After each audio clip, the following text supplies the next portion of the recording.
Vanchit Aghadi EVM विरोधात जन आंदोलन उभारणार आहे। प्रकाश आंबेडकरांनी ही घोषणा केली आहे। विधानसभा निवडणुकीच्या पार्श्वभूमीवर पुण्यामध्ये झालेल्या राज्य कार्यकारिणी बैठकीत हा निर्णय घेण्यात आला। वंचित आघाडी राज्यभरात 3 ते 16 डिसेंबर पर्यंत स्वाक्षरी मोहीम राबवणार असल्याचंही त्यांनी सांगितलं।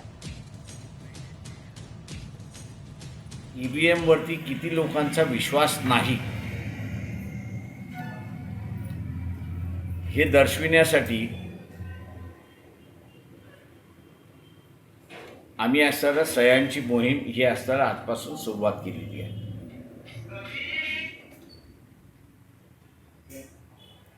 सह्यांची मोहीम यासाठी